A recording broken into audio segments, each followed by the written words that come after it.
Hey guys, welcome back to our channel. For those of you who don't know, we are a family of three on a journey towards building generational wealth. We're currently digital nomading and we are dialing in from Kuala Lumpur, Malaysia. We've been there for about 3 months now and we thought we'd do a video about what the last 3 years of living abroad has been like.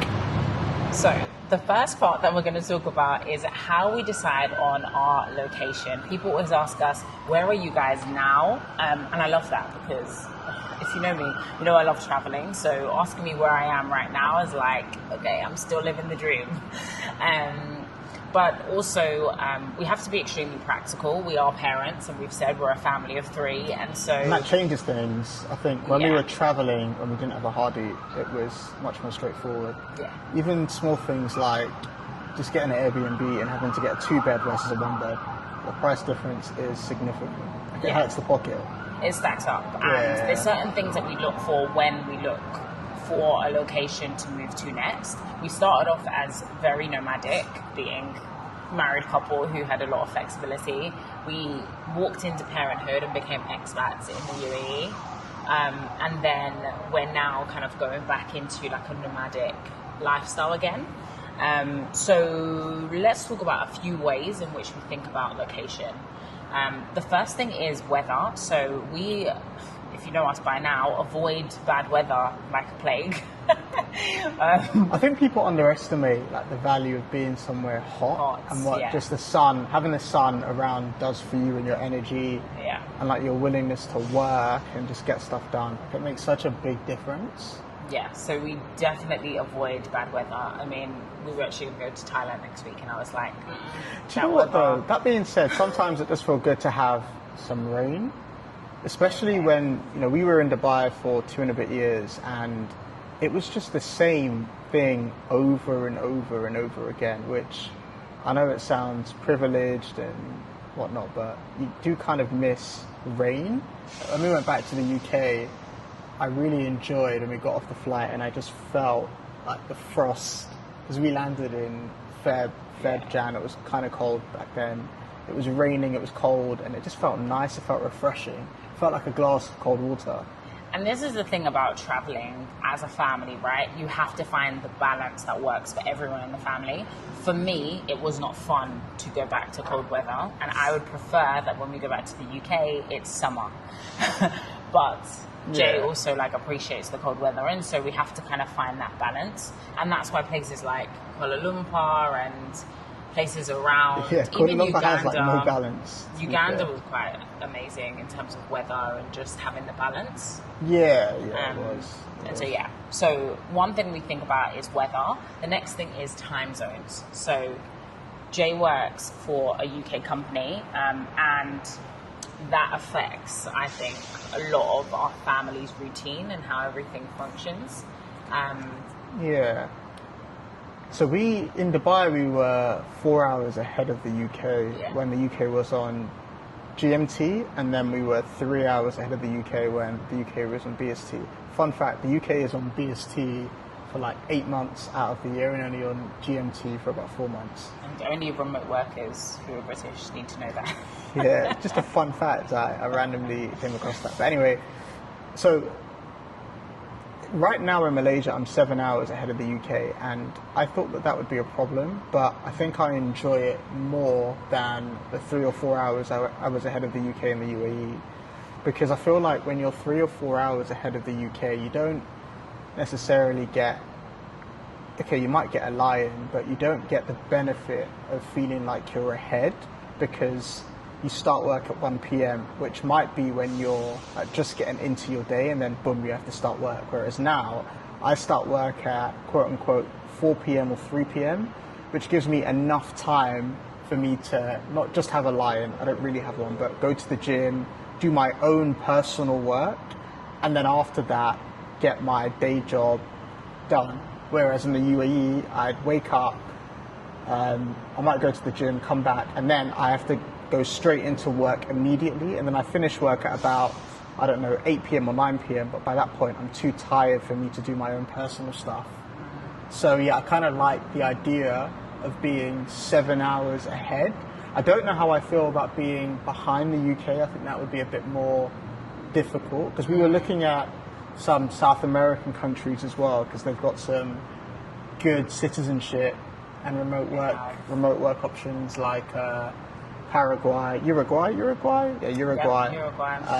Where else? Brazil, etc. But yeah, it's the time difference and being behind the UK, which we weren't fond of. And I think we are going to touch on lifestyle, but I think something that's really important is to imagine what your ideal work day would be like, especially if you're a remote worker, and make sure you choose a location that is really in line with that. Because I think something that I didn't realize is how much your remote work would affect what we choose. In the sense of, I would love to be in Mexico or Costa Rica, but there is a sacrifice and a kind of opportunity cost of going to these locations, knowing that is our bread and butter. So we need to make sure that we're structured enough for you to continue. And it's not just me though, because obviously we do content, and a lot of the people that engage in our content are from the UK. Yeah. So yeah, we just need to make sure that wherever we move to, that we can still operate under UK hours. From there. True. The next thing to talk about is residency. So we talk about residency a lot because I actually think it's really confusing, and something that if you don't know about it, like, it can feel like, hold on a minute, you're a citizen, so then you're a resident, and it's like everything is tied together. There's a lot of misinformation about being a citizen. We should probably define the difference between what being a citizen is versus being a resident is. Do you want to have a stab? Yes. So a citizen will give you a passport, and it will be mainly, I guess, where you are from, either by descent, or you will either be from there because you bought the passport or you were born there, right? Yeah. And that gives you things like voting rights in the country, and gives you basically legalities and laws to do with that country and being able to stay there. Your tax residency is the location at which you are taxed, and those two places don't have to be the same. So you could be a British citizen and be taxed in Uruguay, for instance. You don't have to pay tax in the UK if that is the case. And so tax residency is all about how long you're staying, how many ties you have, and really just using the SRT in order to determine that. Did I get that right? Yeah, it's good. Yeah. Good summary. I've been learning.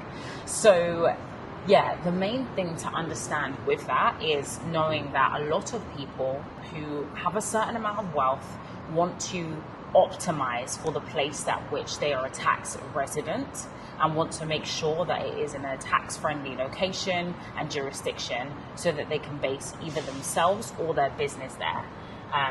And the main thing is to reduce taxes. Yes, there are other benefits, but that is kind of the main benefit. Reduce taxes. And I think the other thing to mention is certain countries that offer you tax residency, like the UAE as an example, does come with some caveats. So to maintain that tax residency, you have to spend a certain number of days in that country per tax year. In some countries, you have to stay consecutively, whereas, for example, with the UAE, don't quote me on this because the UAE rules are always changing, but I know currently, anyway, as we're recording this, I think you only have to spend 90 days throughout the course of a year. It doesn't have to be consecutive for you to maintain that tax residency.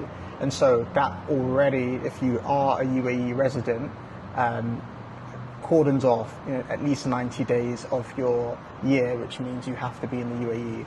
And then you've got other countries that you can move to, like, for example, Thailand, through the DTV visa, which gives you up to 6 months per calendar year that you can literally just fly in, fly out as much as you please, and you won't trigger tax residency. And so there you've got a situation where you might have tax residency in Dubai, where you spend 3 months or maybe longer if you want in the year, and then you might also decide to go to Thailand, where you can quite easily fly into the country with the DTV visa, only costs about $200, and then spend up to 6 months per year there. And there you go, you've got 2 locations that covers you for at least 9 months. And if you want it to cover you for 12 months, you could just stay in Dubai for longer. But I think what some people do is they pick a third country that they fly to. Yeah, so the main thing is understanding where you want to be a resident and where you want to have as your quote-unquote playground. So the main places that you stay, you frequent, you enjoy the amenities and the things that they have to offer, but you're not necessarily a tax resident or a citizen in those countries. And that is what we have genuinely learned over the past 3 years, and now figured that out and been like, oh, we don't have to stay in the UAE forever to be able to utilize some of the benefits that come with that. And so, yeah, that is the main thing we have learned about residency. So on to a scary part, guys, and this is finances. So something we have learned about finances over the years is tracking and budgeting are so useful. I can probably dive into budgeting, and I'll let you talk about the tracking element. Budgeting for us has meant the difference between earning more but being able to keep more, and actually being able to invest, I guess, a large majority of what we are saving into different vehicles, because we have been able to track every pound. And that has been the difference between moving and just enjoying a nice life and setting ourselves up for future freedom. When we say that we are on track to retire by 40, people are like, oh yeah, that's not possible.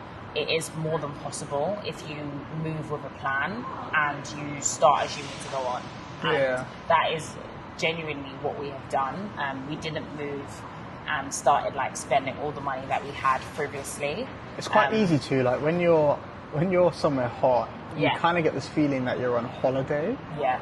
This pseudo feeling that you're on holiday because of the good weather, and it's so easy to just start tapping, especially when you're in a beautiful city like Kuala Lumpur as an example. There's just so much to see and to do. Like, you've got other cities beyond KL like Penang and Langkawi, which you might say you want to fly to on the weekend. You've got attractions like the Petronas Towers and the Batu Caves and all these other things that you think, do you know what, let me go and do this on the weekend. But they're tourist traps, they cost money, and you've got to remember that you're not a tourist, really, you're living there. And so, yeah, maybe don't buy the ice cream because you're not on holiday, and maybe get what you might get if you were back home in the UK, which is, I don't know, cheese string. It's a bad example, but basically you don't need all the luxuries that you might enjoy and indulge in when you're on holiday, because you're actually living in this place. And can I just add that budgeting looks different? So we've spoken before about how we give ourselves £100 a month to spend on whatever we want to. Now, in the UAE, that £100 did not stretch much, guys. Like, I think it was like one meal with a friend, and then it's blown. Whereas now in KL, £100 would be more than enough for me to be able to enjoy myself, get the ice cream, get the cheese string, get an extra thing, go out and actually genuinely like enjoy. And I think something I've realized is I had a lot of financial anxiety going out in certain locations that were a bit more expensive or pushed me above what I was willing to spend. And choosing a place like Malaysia has taught me that you can be extremely disciplined, budget, and not feel like you are constantly thinking about that. I mean, yesterday Jay was like, I think we should check the spreadsheet. But the reality is I haven't had to check the spreadsheet recently because I don't really feel that pinch. And I think that's, I feel like you always feel the pinch of it. No, I'm just conscious, I'm mindful. Do you know what, that spreadsheet, although it's on a Google Sheet, I feel like it's engraved in my mind as well. So as soon as we tap, I know exactly which pot it's coming from, and therefore how it impacts the spreadsheet, and it's just natural, it's how I think. So yeah, I'm always thinking about the spreadsheet, and I enjoy it, by the way. It's not something that is, like, people think that I don't enjoy that and how sad it must be for you to live like that, but like, as a day job, I'm an investor. Like, I'm constantly thinking about moving money, investing money, so that's what I enjoy doing, and it comes natural to me. I thought I'd include that caveat. The other thing I wanted to talk about is treasury. Now, treasury is just a fancy word for saying how you move your money across different countries and which accounts you place that money in. Now, in any company, they probably have a treasury department or some kind of treasury function. In the same way that you as an individual need to also start thinking about your own treasury, especially if you are sat across multiple countries. So what I mean by that is, right now we're in Kuala Lumpur. We've got a bank account in the UK, bank accounts in the UK. We also have bank accounts in the UAE. Now, you want to think about where you place money. So, for example, in Kuala Lumpur, any money that is remitted into the country is taxed, as an example. And so, really, I don't want to remit money into a bank account over here. I want to keep it outside of Malaysia. And then actually in the UK, you've got the Financial Services Compensation Scheme, which means up to £85,000 of your deposits is protected and insured, which means if your bank goes bust, the scheme insures up to £85,000. In the UAE, I might not get that. Also in the UAE, they might have a better interest rate on fixed or locked up savings accounts, so I might actually move money from my UK account to my UAE account and keep it locked up there because I'm getting a better interest rate. So it's just thinking about treasury, and also I think in terms of payments, I think as we were talking about before when it comes to budgeting, it's so easy just to tap, tap, tap. I think there's probably two or three bank accounts that I think everybody should have if you're like mobile, if you're an expat. I think the first one is Revolut. Yeah. For multi-currency. It's also got saving spaces, budgeting, etc. Second one, I think, is probably TransferWise, which sits alongside Revolut. Third one is probably Monzo, stroke Starling. I think both do a pretty good job of doing the same thing. But the reason why I recommend those is because the exchange rates are good. They don't charge you for international payments using foreign currency like your Amex card might. And then also you can budget quite easily, so you have saving spaces, which means you might have money set aside solely for food and then money set aside solely for transport within the app, which I think helps rather than having all your money in just one account and you're just tapping away and you don't know how much you've spent on food or groceries or going out or going to restaurants. My only caveat to Monzo and Starling, especially when you consistently move around and you live abroad, is just making sure that you're not using that card as like your main card all the time, because I have friends who their card was stopped or like they get asked a lot of questions about their money, and with banks like Monzo, they can actually just stop your account and kind of not give you as much explanation. So I would probably just try to at least disperse your money in different accounts and not just have it in one main place, especially if you're someone who are living in different countries. And I think what Ash is also getting at is, so technically you are allowed to hold bank accounts if you're no longer a UK tax resident. However, certain banks want to make sure that you are still a resident in order to continue servicing you. And so what Monzo and Starling, mainly Monzo, it's not really Starling, but what Monzo might do is they might send you a message on the chat to say, hey, I've noticed that you've been outside the UK for 3 months or 4 months and you've been tapping away in Costa Rica. Just want to confirm, have you moved? Have you left the UK? And in that case, they might close your account. So yeah, just be mindful of that. But Revolut, I haven't had any issues with. I haven't heard of anyone having issues with. And I think Starling as well has been relatively good to us. Good as well. Yeah. One of the biggest questions we consistently get asked is, how do you make friends? And also, are you not missing your friends and family? The answer to the latter is yes, we miss our friends and family. Mom, Dad, if you're watching, we miss you. A little bit, actually, a little bit. No, we're very out of sight, out of mind people, so we don't even think about them. No, I'm joking. Do you know what? I don't know about you guys, but I feel as though as long as I speak to you on the phone, especially if I FaceTime you or WhatsApp video call you, I don't realise that I miss you. That can feel like enough until I meet you. Like we go back in summer, we go back to the UK at some point, and then I'm with my family. Then I realise, do you know what? It's really nice having you guys around. I think I miss this, but I don't sit in Kuala Lumpur thinking, do you know what? I really miss my family, because I feel like I speak to them often enough. I think it's with events. So my reflection on this and advice for people is, if you know it's going to be a moment or a memory or an event that you really feel like, even if it's a sacrifice, I need to go back for that because later on I will regret it. I would take the opportunity. I think that's what I've learned over the last 3 years, because that's what I miss, like the events side of it. But also, like, I think something that we've also learned is we can't say yes to everything, especially in this season of life where we're in our 20s. Our friends are getting married like it's nobody's business, and we're so happy. You all. Yeah, we're so happy for you guys. Like, congratulations! But we can't keep flying back like every month for each wedding. Yeah. Like, it comes at a cost. I think flying back also isn't just the cost of the flights; it's the cost of renting a car, because you need a car. You've got a kid. And you need to be able to get to places, do grocery shopping as an example. And it's those little things that add up. Even just grocery shopping, the difference in costs of groceries in Malaysia versus the UK is significant. Yeah, crazy. The costs of, that first shop that you do when you fly back somewhere, you need to get the seasoning and all the other bits. It just adds up. So it's not just the flights back. And I think we've had to become comfortable saying no more often than we say yes when it comes to family and friends. And I think being financially prepared for that. So, like, if you do say no to going back, could you maybe send a gift? Could you send something to show that token of appreciation that you really do actually want to be there for their special day, and just couldn't make it at this time? So yeah, that is something that we definitely have to think about more and more as we keep traveling and as we move abroad.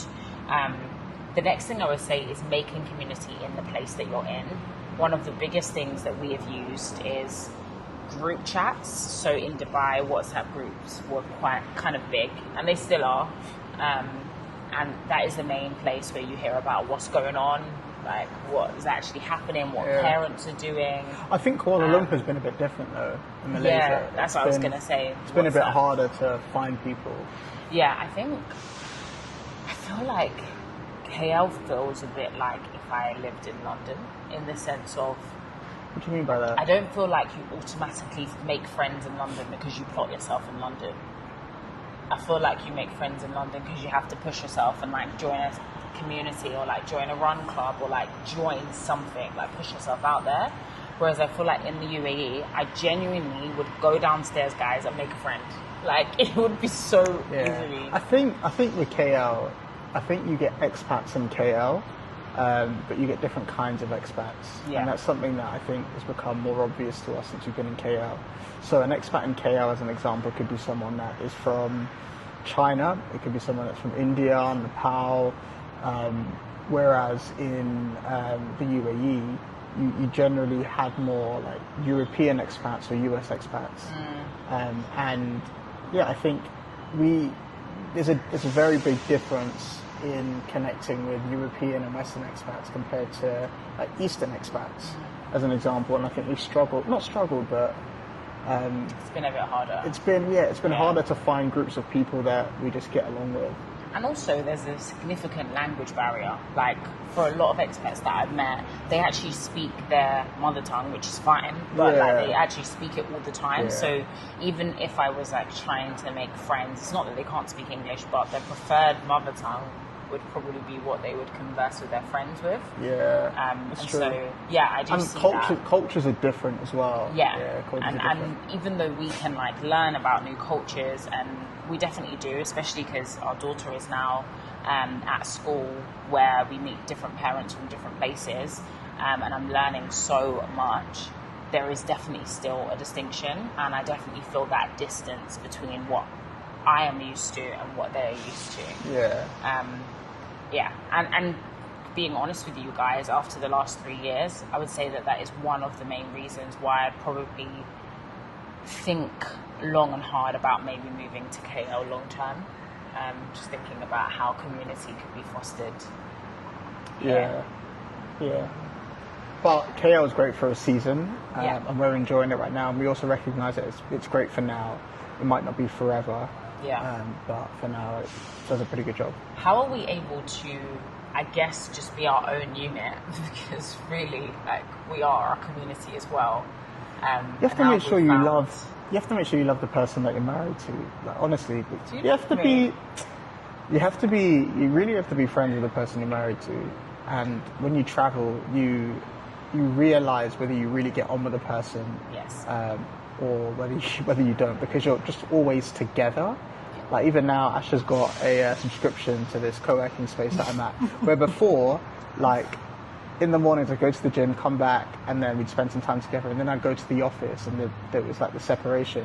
Now Ash is with me all the time because he's also at the co-working space, which is where we are now. And working, by the way, guys. Like, he makes it sound like I'm his like, puppy and I'm just next to him. She is working. No, she is working. But you're still with me at the end of the day. Yeah.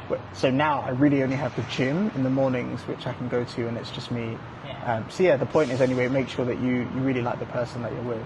And we're friends. Like, we genuinely enjoy each other's company. Yeah. Even though we do annoy each other. Sometimes, yeah. Enjoy each other's company, and I think that makes this whole thing worth it. Yeah. And we also have an aligned vision. Like, we know where we are going as a family, and kind of have just drowned out all of the noise and just focused on what we are doing in order to achieve that. Yeah. So yeah, I think that's a big one. It's making sure that you're both aligned.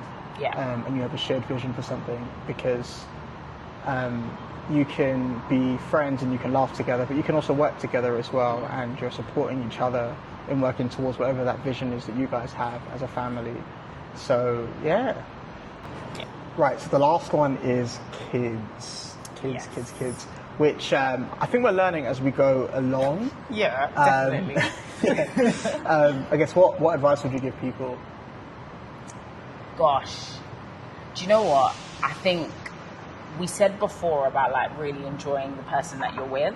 I think it's also really enjoying the person you're raising, because as you travel around, especially if you're a nomadic family and you don't stay in one location, you really are the village, and it's really being prepared for that, I think, emotionally and mentally. And to a certain extent, I think nothing can prepare you. And then I also think you can prepare yourself for having to make some tough decisions about your child and where they go and what they do whilst you travel. So one of the big decisions we've made being in KL is that we decided to put her into school. And she is in school from 8 a.m., 8:30 to 6. to 6. And every time I talk to someone back home and I tell them the times that she's in school, they're like, oh, how is she dealing with it? That is just so long. And I completely understand people's concerns, but it's really important that we made a decision as a family that suited her and suited us. Yeah, that's a big thing. So I think when I speak to couples that don't have kids yet or they're expecting, they have ideas about how they will school their kids, how they raise their kids. Yeah. But honestly, you just have to have kids first, and then whatever you had in mind beforehand, it might stay the same, but it might also change, and that's just down to how the kids are and the environment and circumstances. So that's all to say that I know homeschooling is a big deal, and a lot of digital nomads talk about homeschooling their kids. I think you need to be very clear about, firstly, I think the difference in ages, which makes a difference. Yeah. If you've got a 5-year-old or a 10-year-old, it's much easier to homeschool them than a 2-year-old or a 3-year-old. So you need to be very aware of that. I think the second thing to also bear in mind as well is that from that like 1 to 3-year-old stage, that's really the foundation of a lot of kids is learning. That's when they learn the ABCs, that's where they learn very basic math and very basic language skills, which then forms the foundation for like, other types of learning, right? So you learn 1 + 1 = 2, then after that you learn algebra. But at the very basic level, you need to learn the numbers 1 and 2, and then addition, and then algebra thereafter. So that's all to say that in that 1 to 3-year-old stage, in our experience, we found that just sending her to school was better for her to learn that foundation from teachers, from other kids, through play, in ways that we just couldn't teach her at home. And then after that, we might homeschool her afterwards. But for now, I think we decided that we wanted to send her to school to build up that foundation first. And that was very different to what we thought we might do before we had her, and even when she was younger. Yeah. And whilst we were in the UAE, there was always a question mark for us of, would we homeschool? Would we get a nanny? Like, how would this work? Especially because I kind of slowly, I guess, transitioned over the past 2 years back into kind of entrepreneurship. after being a mum, and I think that has also changed things where there's different ambitions now. And yeah, so I think we've realised over the 3 years is that we have to be adaptable. Like, we need to be flexible for what everyone in the family needs at different times, and that genuinely next year could be homeschooling, and that is absolutely fine. But this year we decided, do you know what? We all need that structure, and this is the way that we're all going to work effectively. And I think it has really been life-changing. Yeah, it's been good. It's been good, yeah. It's helped us. Yeah. And just a final point, we've said it already, but just learn your child. Like our daughter, whenever we're out and she sees other kids, she's constantly got her eyes glued on them. She's so social. Like you can try and talk to her and she's just so distracted. She's looking at the other kids, especially the other little girls, which was just a sign to us that, look, this girl can't be stuck at home all day or even just with us and we're taking her out. She needs to be with other kids because that's what she's longing for, right? Yeah. She can't communicate that, but we can just see by observing her. How she communicates it. But how she communicates it in her own way, what she wants. So yeah. Definitely adapt to your child, and you just don't know what they're going to be like until you have them. And I think another thing to add to this is just when you're thinking about like opportunities. I think when we were in the UK, I feel like the only opportunity that I thought of for her age group was just putting her in nursery. Now we're in KL, for instance. There's so many like enrichment programs and things that people have outside of just like a main school. So even whilst we're here, she also has an enrichment program, and I feel like that has really changed the game for being able to give her like personalized learning for what she really needs. And so, my advice to nomadic families is when you're traveling around, just open your eyes to more opportunities in different countries as a result of being somewhere else, and kind of go for it and see if your kids pick up on it and find it beneficial.